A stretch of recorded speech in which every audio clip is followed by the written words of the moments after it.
The Bible says that he was pierced for our transgressions. He was crushed for our iniquities.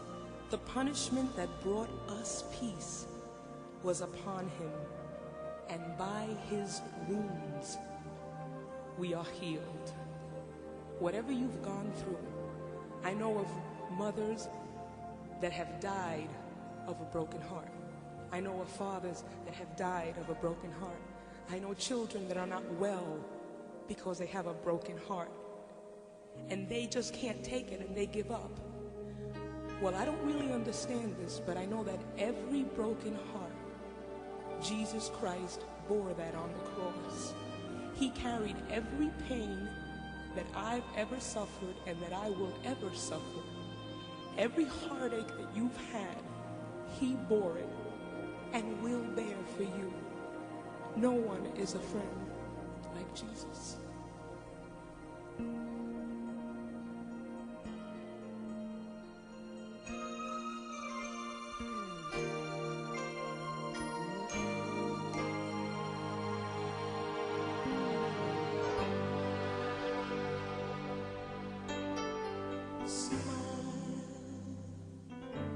Make them think you're happy.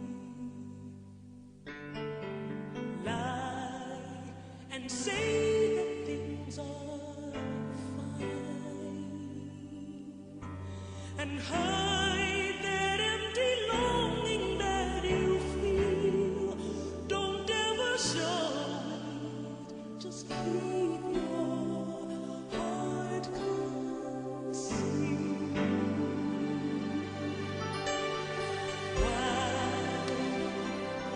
The day is so lonely. I wonder where can the heart go free? And who will dry the tears that no one sees? There must be someone to share your silent dream. Like a leaf in the wind, looking for a friend. Where can you turn? Whisper the words of a prayer, and you'll find him there, arms open wide, loving his eyes. Jesus, he meets you where you are.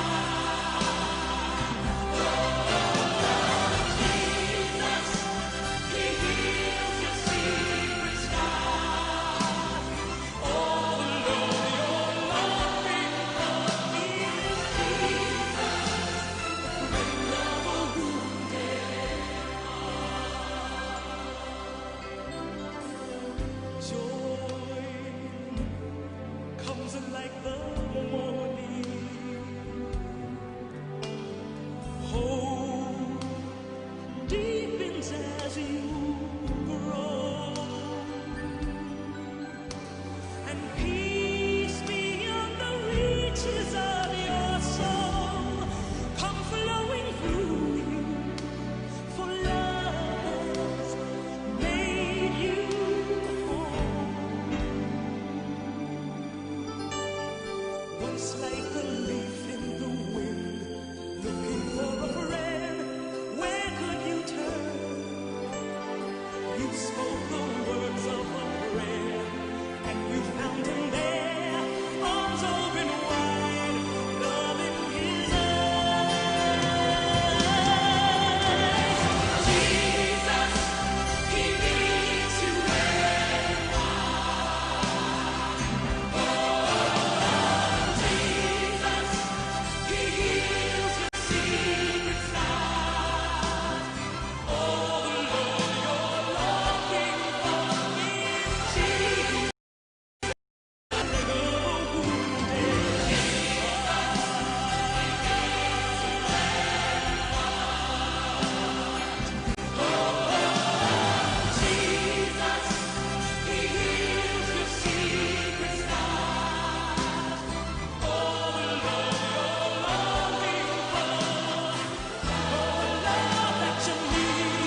everyone, or good night.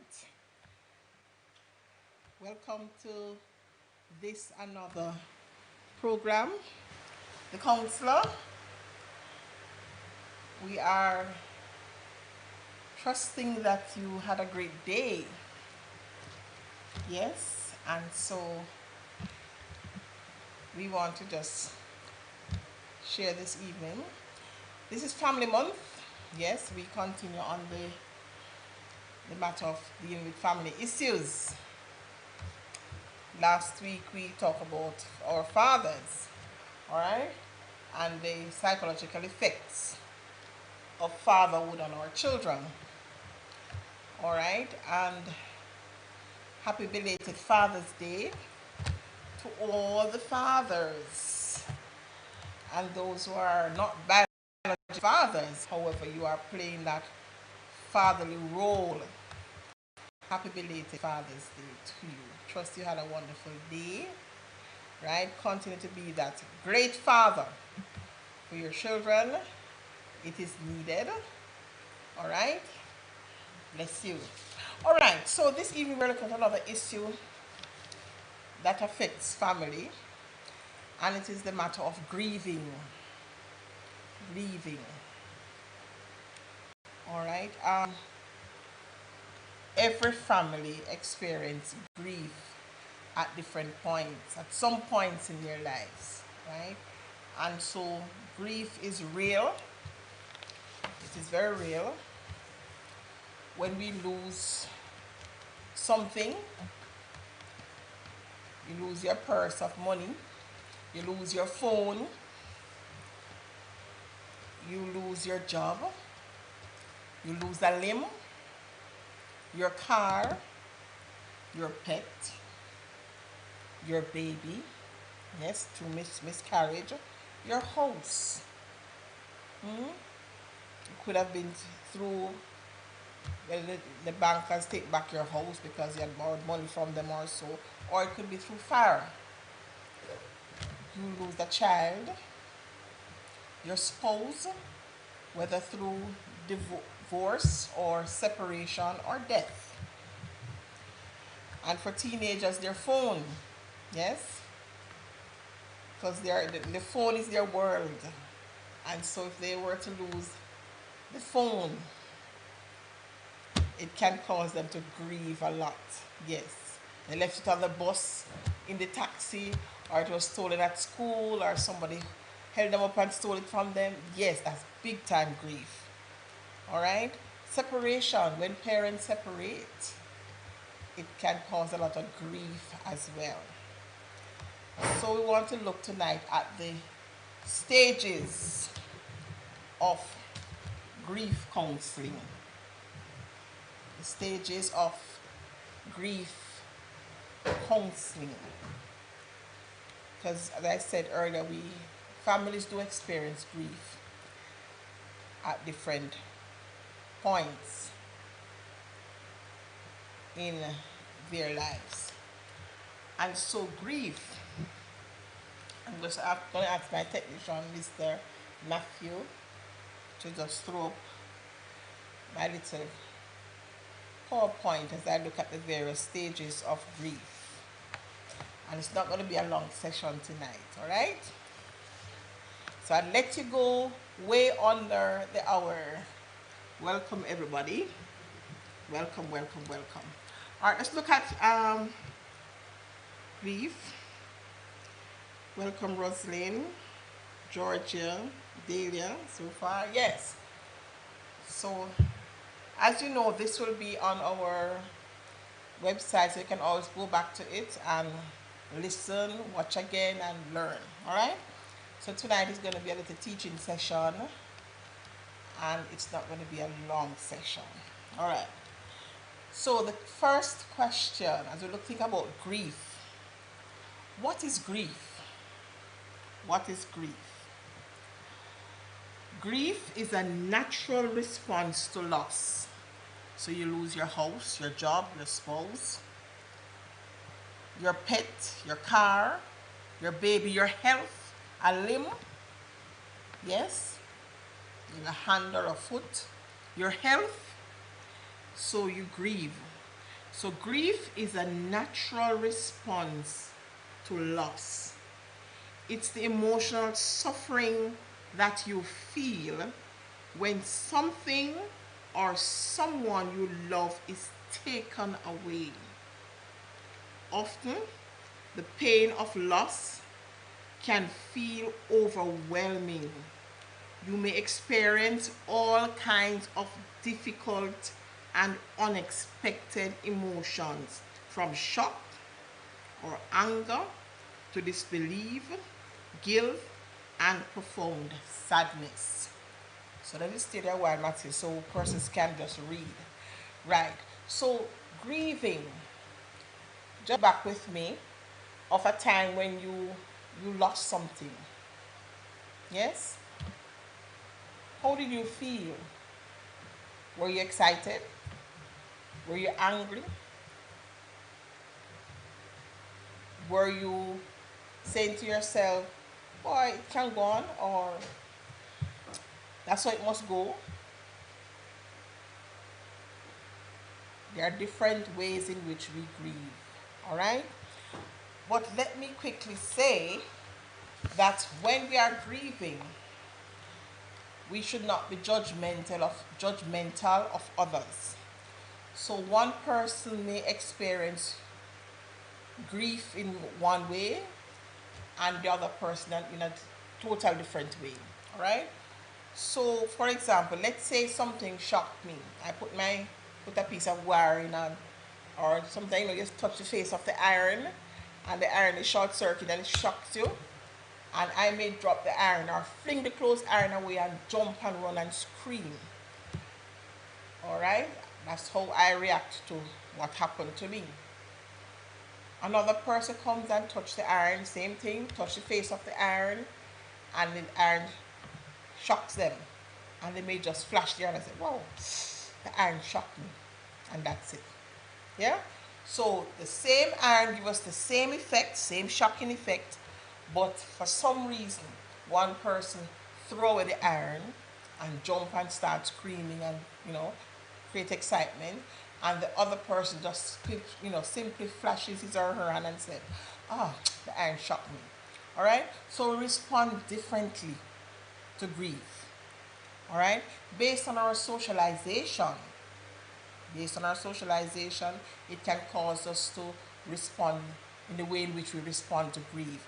How we were raised, how we were nurtured, yes, our biological makeup, right? Some persons were raised in insecure situations, so they may grieve even longer, take a longer time to grieve because of how the environment out of which they came. All right, some persons can't deal with losses, right? If they lose, a limb, the hand or a foot, they say it's the end of my world. Some persons. While for another person or some other persons, they will say, well, I lose my hand, I lose a foot, but life goes on. I have to cope. Yes, I can't give in, even though I'm not one-handed or one-legged, or even though I've lost my pet, even though I've lost the house, I've lost the job, the car, whatever. Life goes on. All right? So we should not try not to find ourselves in a situation where we say that, so am I going to suffer? Where shall I go and suffer? No, that's being judgmental, right? In grieving, we should seek to give that support to the next person, to be there as family members. All right? I remember when my own mother died, I just scream in the house and scream and scream and scream because I just didn't expect it.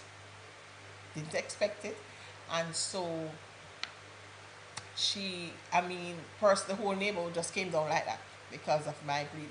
Another person, it could be that the person just cried silently. They're still grieving, but they're crying silently. All right? So it's not for me to say that, boy, you should be behaving like me. You should be screaming though because it's your mother too, or it's your sister as well, or your brother as well. So how is it that you're not screaming like who I'm screaming? Or how is it that you're not making you know, running around the house, or you're not being sad and not eating like how I am taking it. All right, so we grieve differently.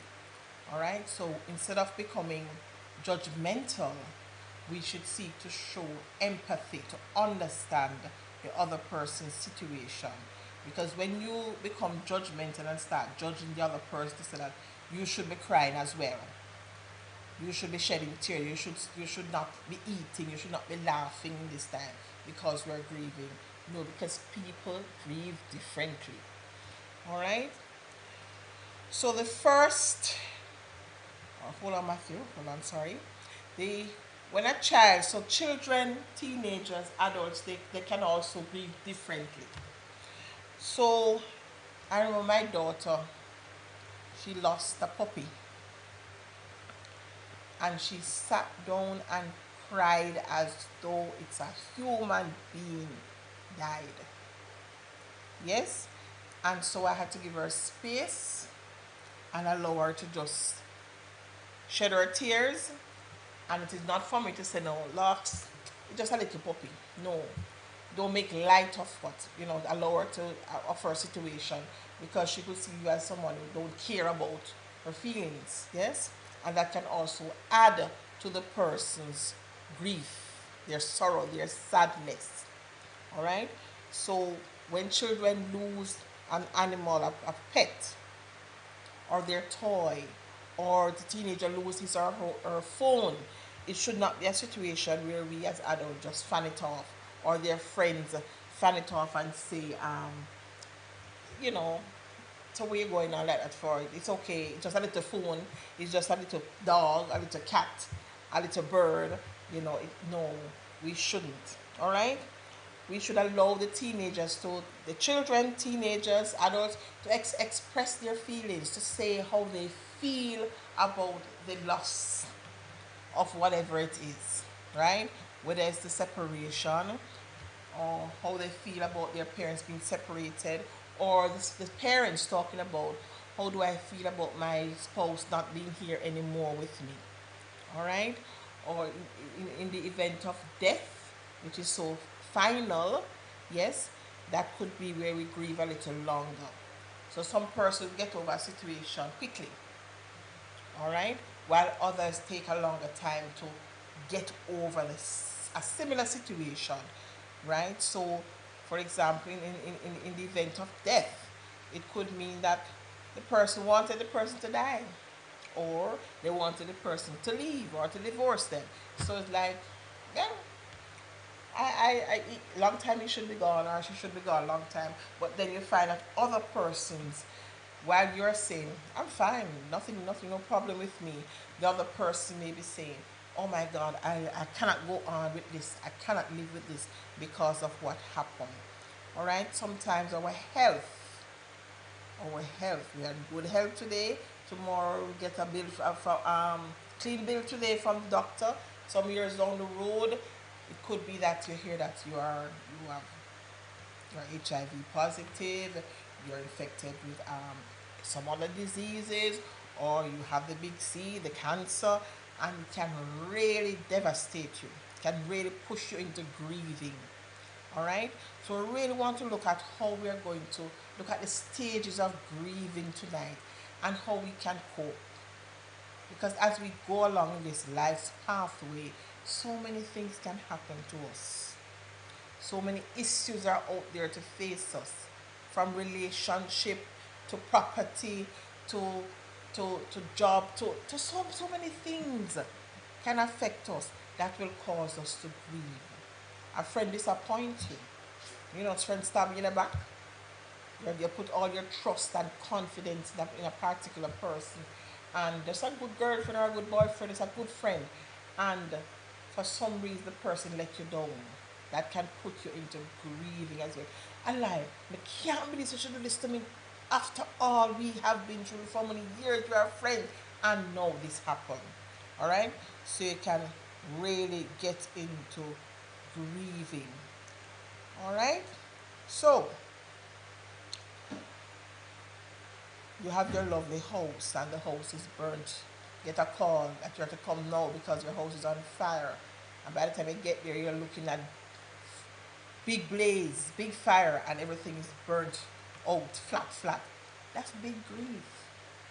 Hmm? Worse if you have a child is left at home. And so many times we've heard of situations where some of these young ladies would have gone to dance. According to the news, they would have gone to dance and probably left the child um, in the house asleep or so. And we may look on and say they're wicked. So the whole idea of the house being on fire, nothing like that crossed their mind. This is far from their mind, but it happened. Yeah, those persons grieve. They grieve over the lost house, yes, but they also grieve over the fact that my child was burnt out in the fire. It's a lot of grief. I remember one situation in a community where this gentleman, an elderly man, lived by himself, and the house was on fire. And when they finished, people keep asking, "Where's the man? Where's the man?" Because they thought he was not at home. And when everything cooled on after the fire and everything cooled on, he was burnt out to almost nothing on his bed. The community was grieved. There's a lot of grief for the community, just the fact that his house burnt down, and then when they looked, when everything was finished, he was burnt out on the bed. So he fell asleep. Apparently he was cooking and fell asleep. And it affected the community. Alright, so we're talking about grieving in the family and how to deal with it, how we can move on when we experience grief. So the first, welcome to everybody. I see some more persons join us. Welcome. Alright, so the first we're talking about, there are some stages of grief. The first stage, about 5 or so stages of grief. Yes, first stage, grief number 1. Yes? Yes, sir? Stage 1. So, stages of grief.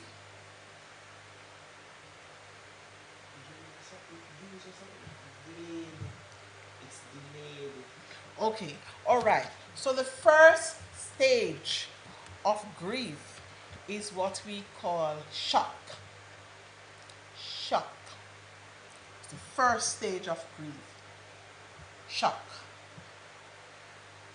You get a news that your child was hurt at school. Alright? And the first thing is come to your mind, not the gossip. You can't believe. Or some person, even when they actually go to the hospital and see the child laying down, they're still in shock, disbelief, and lie, not the gossip.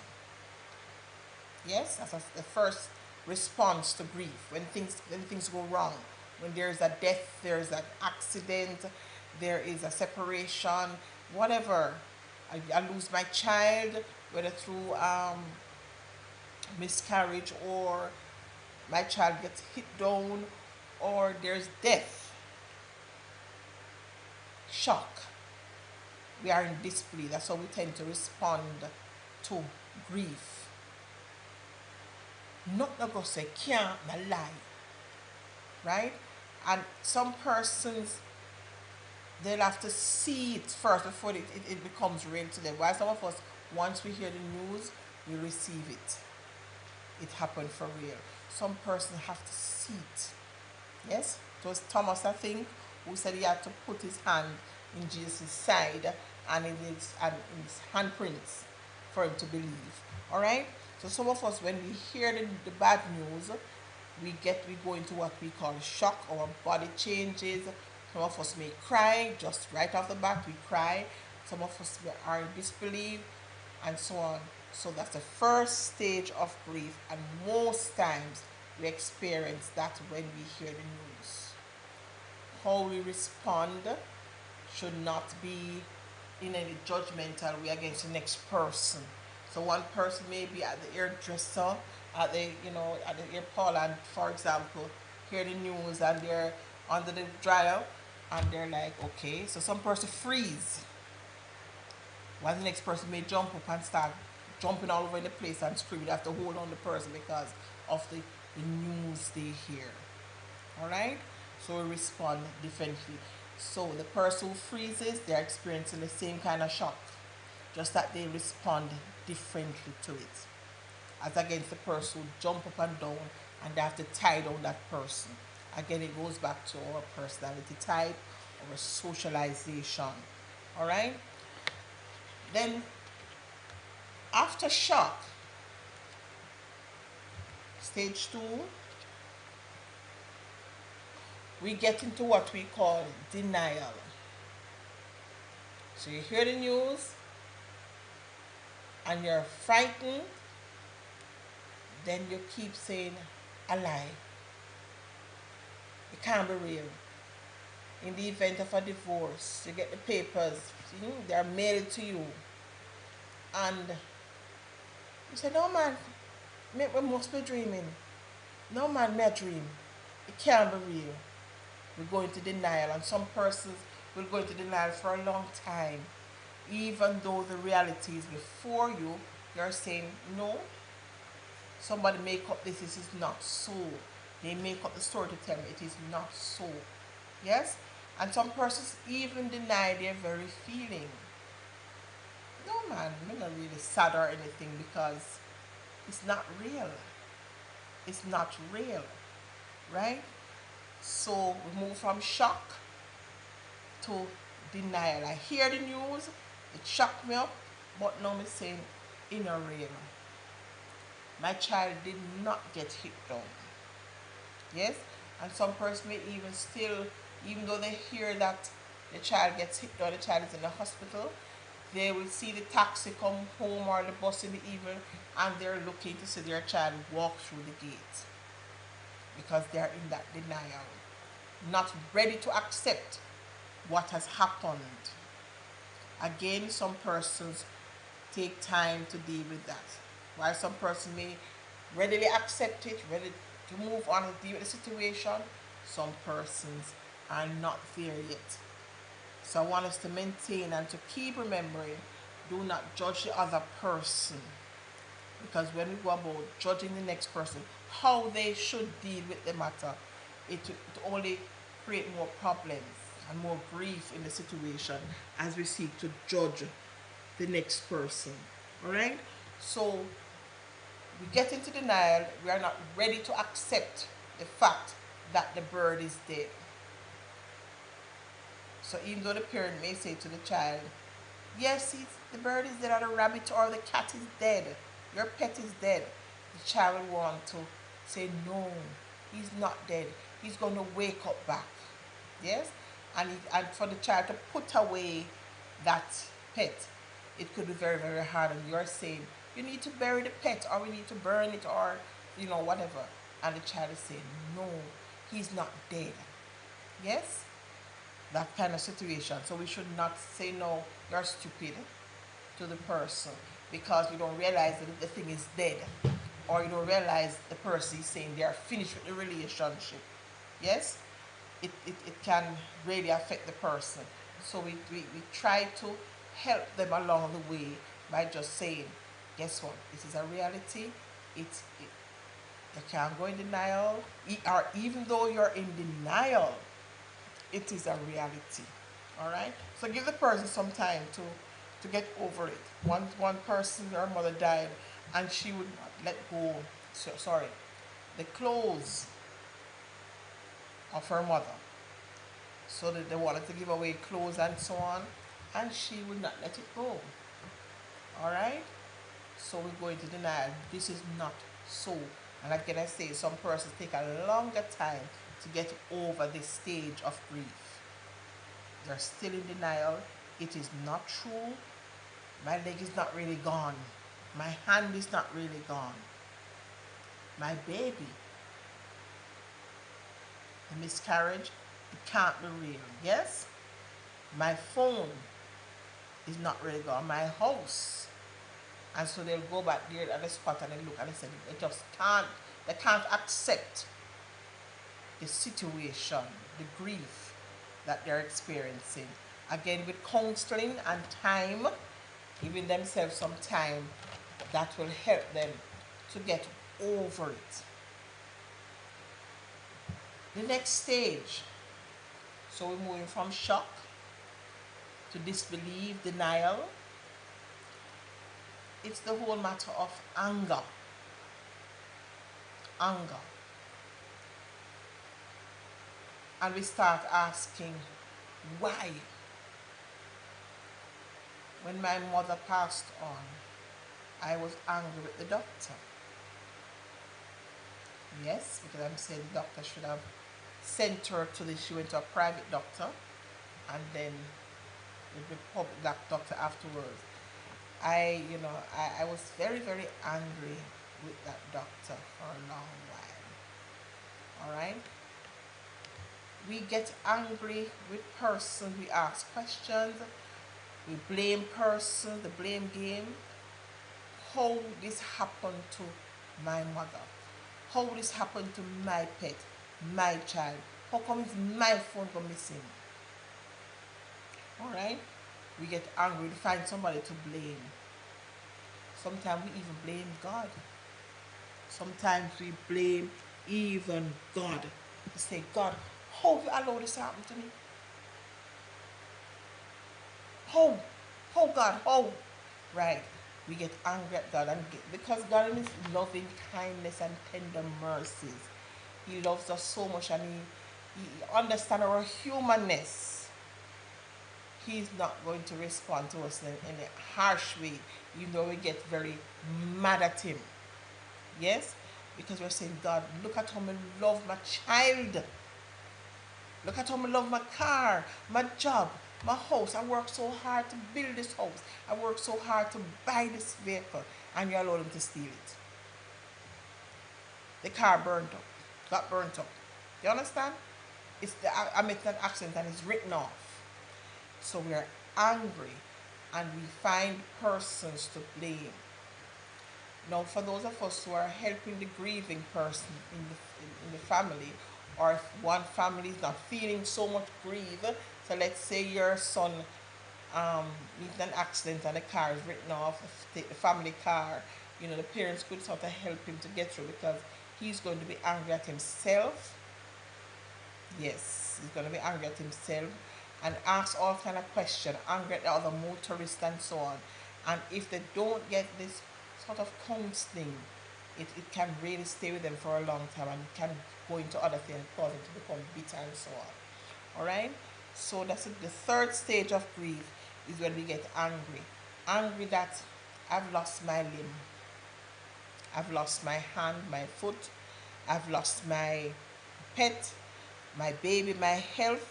I've lost my loved one, my spouse, my husband, and I cannot go on. Right? So we tend to blame persons, whether it is the person who look after them, the person who hit them, the person who caused this to happen. And in some instances, you'll find person may attack. I've heard of situations where gunmen, at the Kingston Public Hospital in KPH, where they would actually grab up doctors or, threaten them because their loved one died. For example, they're outside waiting, the doctor will probably notice that he didn't make it or so. Yes, they become very, very angry. And when persons are angry, they can do things which that they would not normally do. But because of the anger and the grief at the time, they will do some things which are unacceptable. Alright? So if your child begins to, some children, when they get angry, it's because they have lost something, they bang their head on the wall, some of them throw things, yes, some of them scream. Yes, it's because they're angry about the situation and not know how to deal with it. Alright? And they may blame you, the parent. They say, you caused this to happen. You caused my girlfriend to stop talking to me. You caused my boyfriend to stop talking to me. That's grieving too. And may I say quickly, even when some children, even when they're friends, for example, they're coming from basic school together, and they're always in the same class, coming up, coming up, coming up. And for some reason, when they get to a particular class, let's say grade 4, grade 5, whatever, and the teacher decides to separate them. Sometimes in the same class, but one is placed here and one is placed over there. That can cause children to grieve, right? Or one is placed in another class. I remember for myself when I had one of my best friends in a particular class in high school, and when they shifted us, they separated us, it affected me. I grieved for a while because I was no longer in the same class with that friend. Yes? And so I look forward to the lunch times and the break times because when I could spend time with my friend, but then going back to the class again, I'm sad again because I don't see my friend to look across and to smile and so on. She's not in that class with me again. All right? So, again, do not take our grieving, children especially, when they're grieving, don't take it lightly. And for family members, right? So if you have your brother or sister in a relationship and things didn't work out in their marriage, we should not take it lightly and say, Lord man, sure man, get over that. No, no, no. It will cause the person to feel that you really don't care about their feelings. So we should seek to help them to explore the feelings and to talk about them to help them along the way. Alright? So we are in anger, we ask the questions, we blame God, we blame the church, we blame the society, we blame someone in the family, and so that person who is very angry needs someone to draw alongside them and to help them to express their feelings. And so when children are angry as they grieve, one of the things we do in therapy is to let them color, especially small children. You let them color, all right? And some children don't talk when they're angry. While some may shout and bang their head or do, some don't talk. They become very withdrawn and they go into a silent zone. Some of them just don't talk. So what you could do is give them a crayon. So if the pet has died, yes, and you say, how do you feel? And they said, no talking. You could give them some crayon or some paint and some paper. They could get some newspaper. They could keep ripping the paper. That's a good therapy for the children, right? Or they paint, right? Whether it's a scenery or just paint. Get out that anger, yes? Could be a lot of color, mix up, allow them.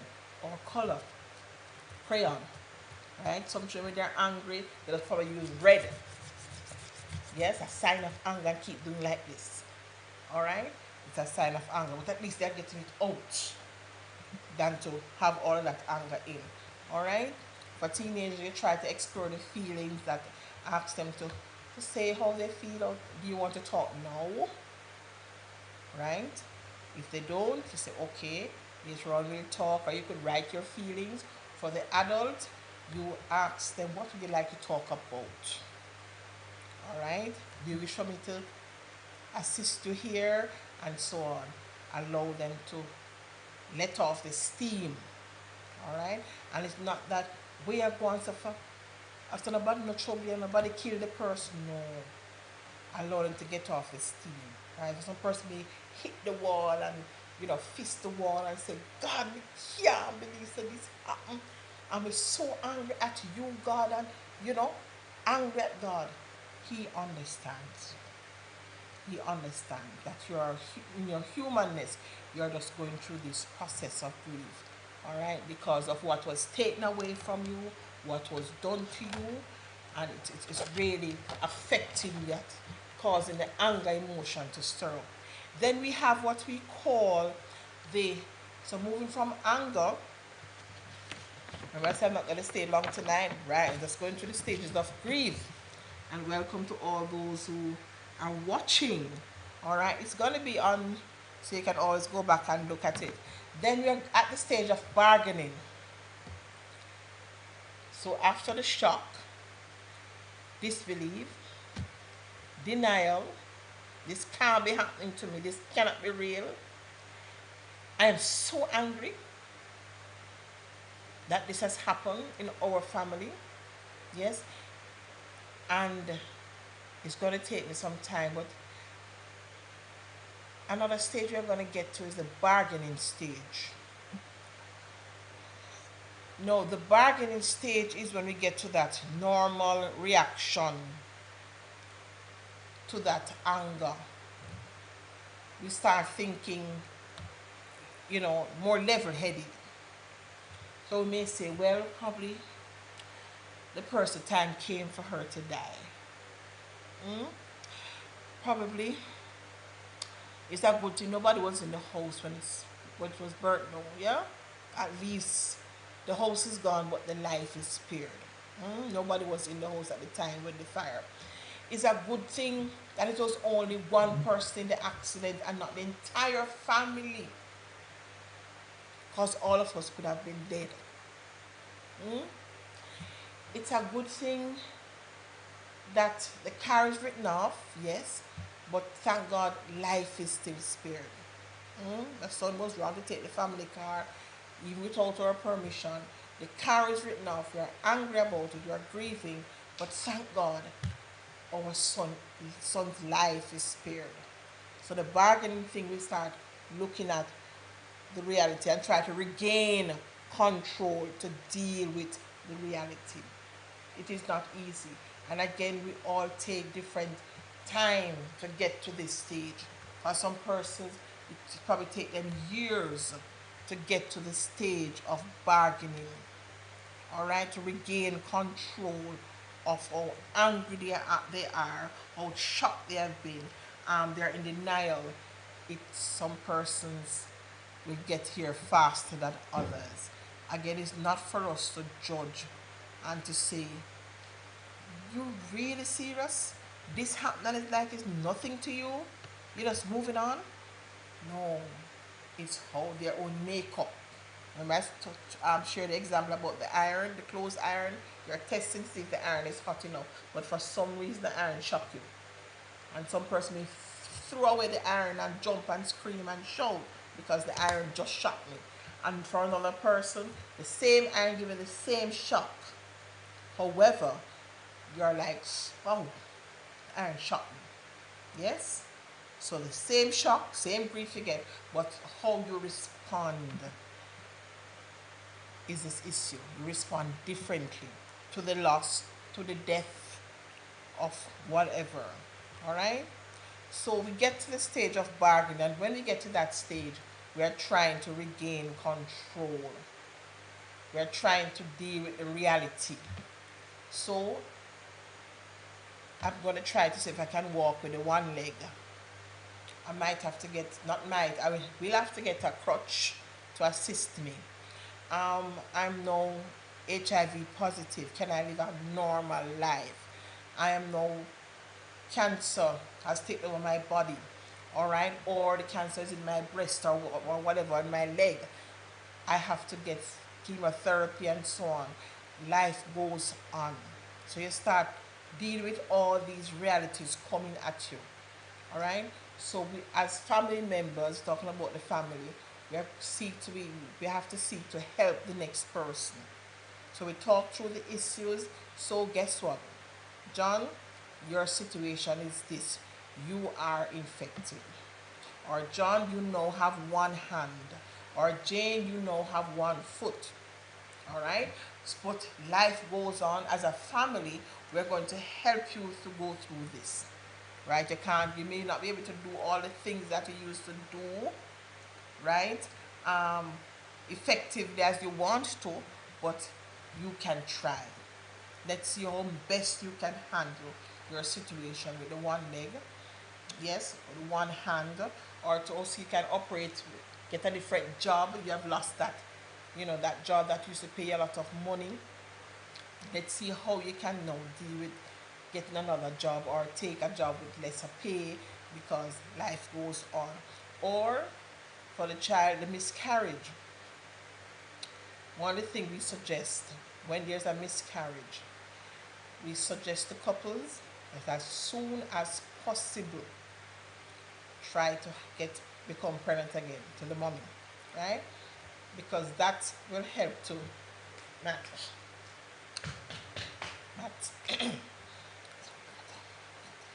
that will help the person to to to deal with the grief or to get over the situation a little faster.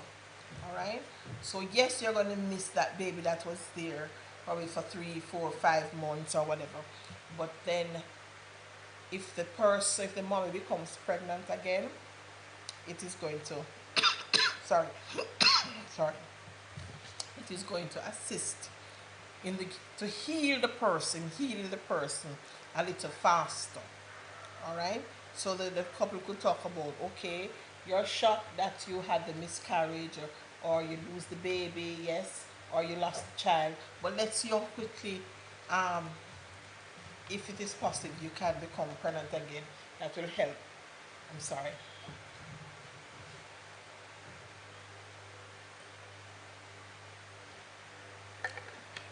Thank you. Let's see how quickly, right? They fail an exam and they grieve. All right. So we want to encourage parents that fails, when a child fails an exam, talk through the situation with the child. Yes. Don't allow them to feel that this is the end of it all, or the child become pregnant, or or they have gotten into trouble and behind bars. It's not the end of it all. You look at the possibility. How can we regain control of the situation as a family? How can we, deal with the situation?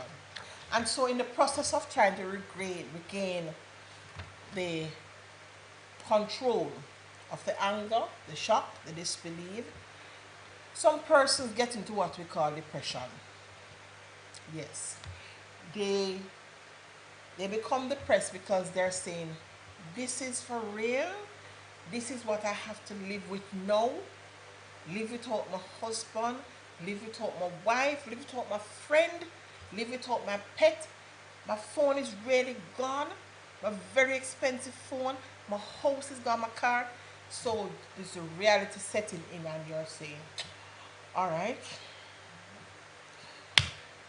I have to go without it. Some person can go into depression. All right. Again, it goes back to the support that you've gotten throughout your the support you get. Right. So you're depressed about the loss, depressed about whatever. But if you get that support, that you failed the exam, but are there other exams for you to do? Right? You didn't get the A, you didn't get the 90 or the 100%, but at least you got an 80. Right? Next time you're gonna do better. Or we can get another pet for you. Right? So it's not the end of it all.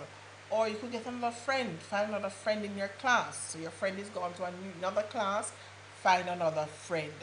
Or it's a relationship situation.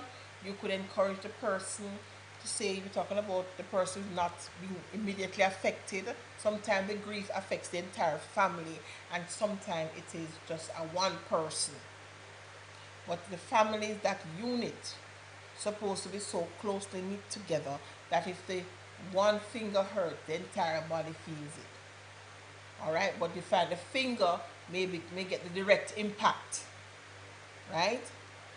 So if your daughter said, let's say the daughter had the miscarriage, so she gets the direct impact. But mommy, daddy, brothers and sisters and so on, they feel it still. So you who have not got the direct impact, the rest of you as a family, as a unit, we give her the support so she can bounce back and don't go into that deep depression. And getting depressed is a natural thing. It's a natural thing, because if you have your purse of money, yes, and that money drop out on the bus, or your nice phone, or your wallet with some serious money in it, and you're going to grieve. It's like shock. You go through the whole stages, and then you get to the point that, boy, it's really gone. Yeah? After you ask all the conductors and you search all the taxis that you have been through and all the places that you have been through, throughout the day, and people keep saying, I don't see it. That's the reality. Yes, I don't see it. It can cause you to go into depression, right? But as you feel depressed, you could do what we call some positive self-talk. All right? So you become hopeful. What are some things that I can do? How can I get back this? How can I regain my strength? How can I take control of the situation? I'm not going to go into, you can choose not to go into depression. I know for divorce and separation and death of spouse and so on, it is not easy. And that's why you find some couples, when they live together so lovingly for many, many years, right? And one dies as they get up in years, in age, and one dies. Probably sometime a month apart, 3 months apart, the other one follows. Because they just can't deal with the loss, the loneliness of this person, the person that they have lived with for some 40 years, 50 years, 20 years. They cannot go on without the person. And some persons, they just decide that, the love of my life is gone, I'm following. So they give in. They just give up. All right? And some person for divorce, they said, it's so devastating for me that some person may end up in Ward 21 University Hospital, right? They just can't deal with the matter because they deal with the loss. All right? And so as families, parents, we have to train our children how to deal with loss from early. So that when they become adults and they lose friends, whether through death or just friendship moving on, or they lose things, property, they don't become so overwhelmed. All right, so the child loses his or her pet or toy at an early stage of their development. Let them talk through it, all right, and let them know that, guess what, these things happen. Sometimes we have this thing and it can get lost along the way. We have to learn to let go.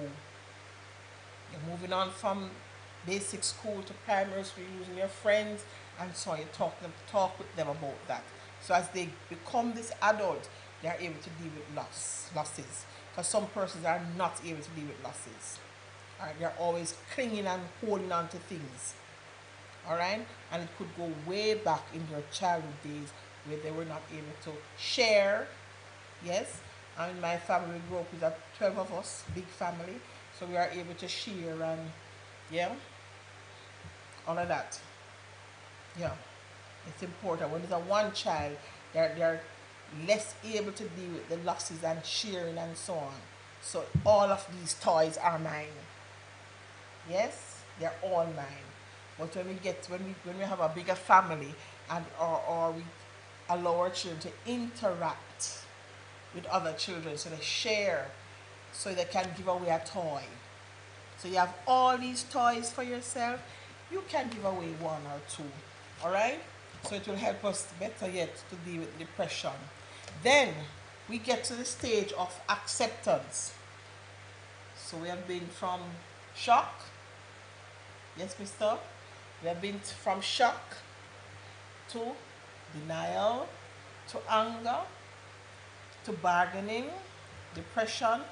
Now we're at the final stage where we say, okay, I am accepting the situation. All right. So the doctor said my leg has to be amputated. All right. So even before the leg is taken off, they go through all of that. Just the thought that it is going to be taken off. All right. So you get to the stage, okay, I am accepting this now. So we're at the stage of acceptance.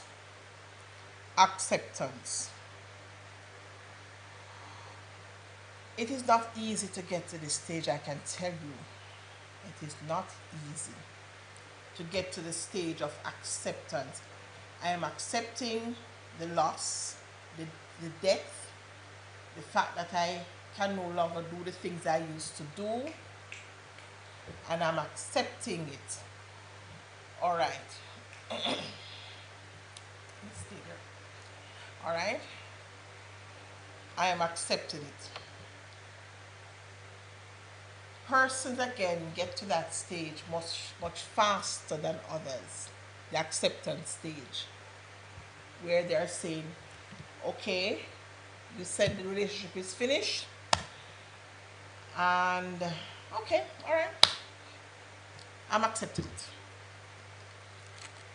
It is not easy, because for you to get to the stage of acceptance, it means that you may have to let go of certain things. You may have to adjust your life big time to accept it. You may have to deny yourself of certain things. You know, all of that for you to get to this stage of acceptance. But it's important as you grieve, you get to a stage to say, guess what? I think the person time came. This is my reality now. This is the new norm. COVID, the new norm.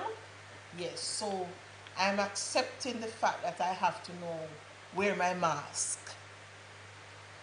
I'm accepting the fact that I have to be tested, my temperature, every time I have to go to my workplace before I enter. All right? So it's a new way of life because of the grief. It has pulled up the family. Yes, daddy is no longer there, or mommy is no longer here, or sister is no longer here, brother is no longer here, the baby is no longer here. The house that we used to love and run up and down, the family house, is no longer there. We are accepting the fact that we have to go and build somewhere else or rebuild. All right. So when we get to that level, it means that we have, it's like you are climbing up the hill, and you get to that place and you sit down and rest and look back at your journey and say, wow, I have done it. Yeah. Blue Mountain Peak, for those of us who have been to the peak, we would have climbed and walked for many hours. But when you get to Blue Mountain Peak, there's a level of satisfaction, and you think back on your journey to get there. But now you're here, you feel good, right? A sense of accomplishment. All right. So accepting the situation, it may not be that you have accomplished, but in a sense that you are now ready to cope with it, cope without the hand, cope without the leg, cope without the pet. Yes, because you're saying that I can get another pet. Cope without that job, I can get another job. Cope without the spouse or the phone, and you're looking at, I can get another phone. When we get to this level of acceptance, self-pity is out the window. All right, that's what I've done in this stage of depression. Self-pity is out the window. So you accept your reality. This is my reality, so I'm not going to be going about dragging myself and try to replay the situation over and over, cause people to be sorry for me or keep sorry for myself. You know, people say, oh, I fear husband to leave her, you know, or I fear a friend to leave her, you know, I fear a pet to death. No, not a self-pity we want now. We're at a stage of acceptance that this is my reality. So what do I do next? So I can't go to work physically anymore, right? What am I going to do next? All right? And that brings us to the next stage of how to cope. How to cope. When you get to that level of acceptance, how am I going to cope? Because I've accepted the fact that I am not able to walk anymore, walk on my own anymore, or I'm accepting the fact that to say that the father is not here anymore, the wife is not here anymore, my mommy is not here anymore, my daddy is not here anymore, my brother is not here anymore. I'm accepting it. How are we going to cope now? And so I see a question here. It says, could bargaining, just backing up a little, could bargaining mean by saying, God, if you heal me, I promise to serve you forever? or if you do this for my spouse or lover, trying to, all right, or my loved one, I will do this. Yes, that's a part of bargain, of course. Right, so we bargain. Regain control of the situation and we start saying, yes, it is so true. We said, if you do this, I will do this. Yes, that's bargaining as well. Right. All right, so many times we bargain with God. You know, say, God, what if this happens? Or what if I could have done this better? And so on. And we ask God a lot of that question. But in all of this, He understands. All right, that is important. It is important as we grieve, we allow persons who are positive to talk to us. So when someone dies and you go to their house, to say something to them, it is best not to be just talking. It's best to more listen to them, sit in silence as much as you can, and you ask them, questions, which open-ended questions. All right? You want to explore their feelings. You want to know what they are thinking at this time. All right? And if you are trained, you can go through the stages of grief with them. Probably not in depth, especially if you go there the very first day. Once you hear the news, you put on your clothes and you rush over to your neighbor's house and so on. You may not need to go through the stages. You could probably be at shock, denial, and you may get to the anger stage and say, how are you feeling? Because guess what? Even if someone is on life support machine and the person dies, once it's our loved ones, we feel it. The impact may not be as heavy, yes, as we send out our child and expect the child to come back home and hear that the child was hit down on the road. Sudden death. Alright?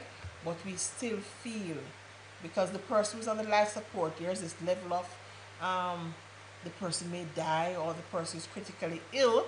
We may say, we're expecting probably to hear that the person died, Not that we're looking forward to it, but that's in our mind that it is possible that the person may die. But in our heritage stage going about our daily lives, when we hear that there's an accident and a life is just snuffed out, then that has greater impact, all right, on us. All right, so we're at the stage now, so we have finished the acceptance and we are ready to looking at ways in which to cope, ways in which we can cope as we accept our reality, ways in which we can cope. It is important that we probably get some tips from persons who would have experienced similar grief. So when you lost you could talk to somebody about when you lost your child. How did you cope? Ways in which to cope. How to cope. So when you lost your child, how did you deal with the matter? How to cope? How did you deal with the matter? Yes? Or when your daughter lost her pet. Yes? Or lost the phone or whatever. When you lost your house or car, how did you deal with it? Because here's my situation now. I am now faced with this situation and I really want to know how. I've been through the anger, the shock of a thing, the depression, and I've accepted my reality now. I need some counseling, some guidance as to how to cope. How to cope. Alright? So we're going to look at options, the possibilities. Yes? What else can I do with my condition at this time? We heard about Johnny Erickson. this young lady who used to do diving, and she dived at one point and she was paralyzed. I think from the neck down. And so Johnny now must have been through the whole stages of grieving, but then just think about it. You are paralyzed from your neck down. You used to be able to swim well, write well, run, ride bicycle, everything, and now you're paralyzed. How do I cope? Johnny Erickson, she used her teeth because everything else was paralyzed. Her teeth to write.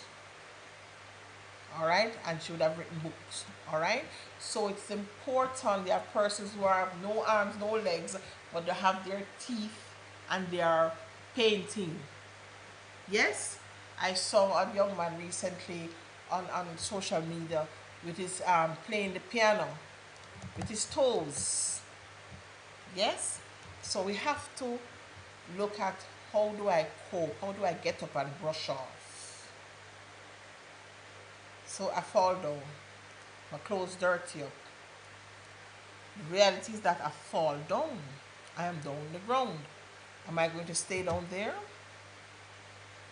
I'm going to get up. I'm going to brush off myself.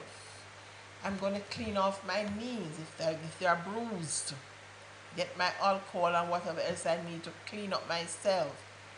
And then I need to, yes, other person may be laughing or looking at me and said, well, you fall down, you're dirty, whatever. But how am I as an individual going to cope? How am I going to cope? So we look at the options and go out. Don't just look at the options, go after them. What are the possibilities that I can bounce back? Some years ago, the Ministry of Education in Jamaica talked about teaching our children how to become resilient, to bounce back. So things happen to us in life, in our family situation. Are we going to go under and stay under? No. We are going to bounce back. We are going to try and cope to deal with the situation, because there are so many issues in life that can come at us. As we look at the various ways in which we can cope, again, it's for persons to give the support, each family supporting the next. So your daughter has a broken relationship, you're hoping that this young man would get married to her, or your son has a broken relationship, you're hoping that they would have gotten married, or they drop out of college or school or whatever, they fail a final exam or so. How do we cope? Well, you could help the child to cope through looking at the options at the universities. There's another course you can do to make up, or you have to resit something, or for the loss of the pet, you buy another pet and say to the child, make sure you take care of this pet, yes, or you get another car if it is possible, or we said we are going to rebuild this house, yes. So we seek help, whether it's through credit union, bank, NHC, whatever, or family support, relatives, to say that we have to build again. So we're talking about helping the persons to cope, cause them to realize that, guess what now? This is our reality. We have gone through the stages. We have accepted it. Yes, mommy cannot work any longer. She's now at home in a bed, and for persons whose parents are elderly parents, yes, and so the situation is that mommy has to now, probably we have to take her to a nursing home. And guess what? Nothing is wrong with taking your parents to stay at a nursing home if that's the best place for them. Because sometimes when parents are left on their own, let's say a daddy dies and leave mommy. Mommy's in her 80s, 70s, 80s, and mommy said, I want to stay on my own. Sometimes not the best thing, because sometimes because of their age, so many things can happen to them. Some of them become depressed, lonely. So if they go into a home, yes, I think in China they have a lot of that, where they have these lovely homes, where elderly persons can live, and so you can go and visit your parents, and it's good for them because they get to interact with other persons in their age group. They play dominoes and other games, and have discussions and so on. And so you find that persons, when they get into those environments, they don't have time to get depressed because there are caregivers who keep them going. Yes. Well, if you have someone who can go and take care of your family, your parents at home, fine. That's another way of coping. So that, boy, daddy's now gone, mommy is living on her own now. So, you know, she you have to get a nurse or someone to be there with her because she's up in age. Alright? So we're looking at various ways to cope. Alright? As a family. It's that the family that prays together stays together. So one of the ways to cope to is to really ask God for his help. Ask God to intervene in the situation and to give you new ways of how to cope with the new norm in the family, the missing person. You got to see the person's photograph, you know, and the person's clothes. You got to, think of, have memories of the person. It can, throw you back into depression. But if you get to that place of acceptance, yes, and one of the realities especially when it has to deal with death, when we get to the point of saying the person's gone too soon, I tell you, that can be devastating. There's even that song said, gone too soon. Yes? But if we keep dwelling on the person who's gone too soon, whether it's an adult or a child or whatever, it will create more depression in the grieving process. I want to encourage you to get to that place when you say the person's time has come. Yes? The person's time has come. The word of God said all things work together for good to them that love the Lord. Sometimes you're in a relationship and it ends. Some person are coming to our life for a specific time as we are going through this life. A specific time to accomplish a specific purpose to help us along our journey. So sometimes when they just come and they're there for some years and they're gone, don't sit back and be grieved. They've accomplished their time in your life. Alright? So learn to let them go because and make space for other persons to come in. Right? So that young lady who may be grieving over that relationship because that young man, you're expecting him to get married to you. I know of situations where persons actually get there, give out invitations and get wedding clothes and then it didn't work out. That's big grief, big time grief. But then after a time, when they would have gotten over the challenges, the Lord would have sent someone else to her, and that was the right person for her. All right? So sometimes the person, you are saying that I can't let go of this person, this guy, this girl, this friend. But sometimes there's better there for you. Yes? All right? So we have to rest in God and allow him to heal us. And healing takes time.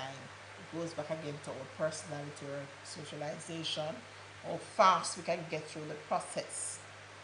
And we should not judge the next person. If we look honest that this family member seemed to be not affected by what happened, the accident, the death, the fire, the loss, as against this other person who's clingy and keep crying and keep remembering and keep bringing it up and said, some persons in grieving, they want to look at the funeral pictures over and over and over again, while one other person in the same family looked at it once, or if they're at the funeral, they just said, that's it. Doesn't mean that the person is cold and callous and don't want to entertain, don't like the other person that died. Could mean that they prefer not to be looking at it over and over again. Alright? Doesn't mean the person is not grieving, but they deal with it differently.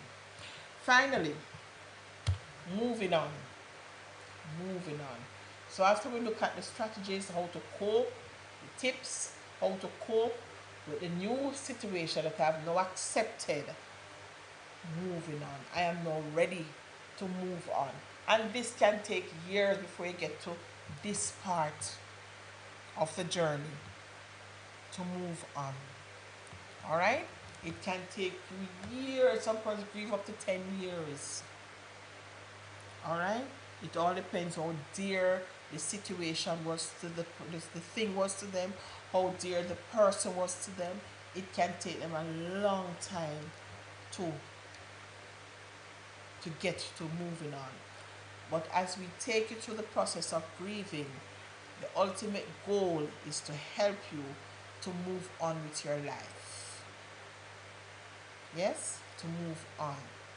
So it may mean that you have to face some consequences. It may end up behind bars because of what you have done, or you have to move on alone. You know, in terms of like a divorce, you have to move on alone. But it is not easy. But with support, positive friends, friends who are optimistic, you know, can give you that wing, can be the wind beneath your wings and help you to move on. That is why family support is so important, right? Because nobody likes failure. Nobody likes failure, right? But remember, failure is not final.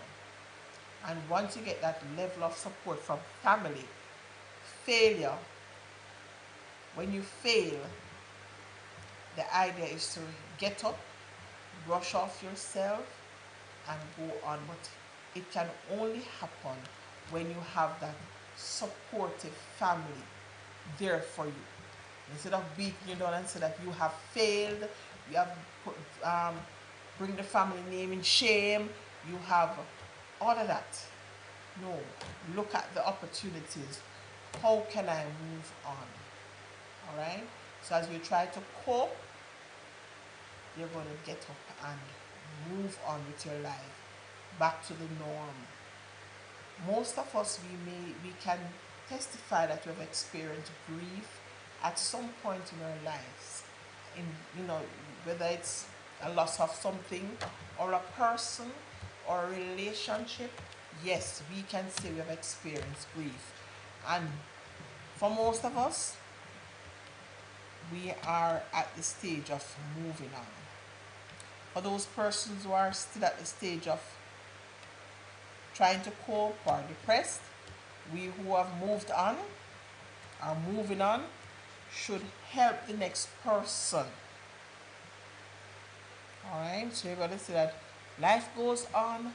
I have to move on from here. I can't be stuck here. Yes, I have to. It's all about my life now. Yes, some person, they grieve out of domestic abuse and they grieve for years. And then they are now free. They're saying, I am ready to move on with my life.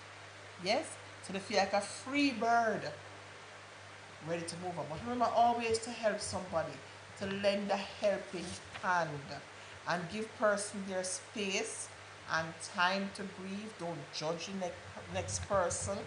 And I know in the process we blame God and we ask God questions, but He understands.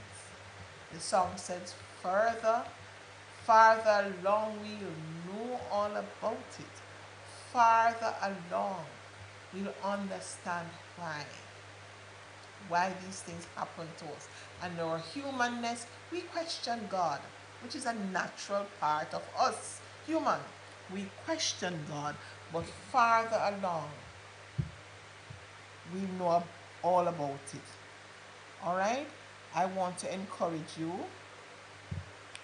to rest in God. All right? And for grieving, if you have not yet experienced it, because you're human beings, you're living in this earth, it will come your way at some point. But arm yourself, prepare yourself. It will be good for you to read through the grieving process and prepare yourself so that when it comes, you're better able to handle it. Just like, you know, there is something around the corner, like a bad dog. You know, Mr. John have a bad dog, and his yard is the gate is wide open, right? And you know that he's around the corner. You arm yourself with two, or somebody tells you that take up 2 stones and a piece of stick because the dog is going to rush you. So when you're passing the gate, and if the dog rushes you and you draw your 2 stones, yes, you're better prepared. The dog may run back because he sees that you're armed. But as against, if you realize you have nothing in your hand, he runs you down, chases you down, and you run for your life because you were not prepared, and he may even gobble you up. All right? So prepare yourselves. You know, none of us want to lose anything in our loved ones, but it happens in our families, and families are affected by grief.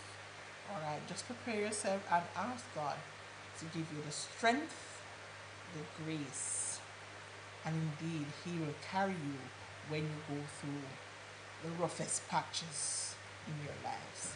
The Lord bless you. Have a great night, as Reverend Thomas would say. Bless you. Thank you, Mr. Technician.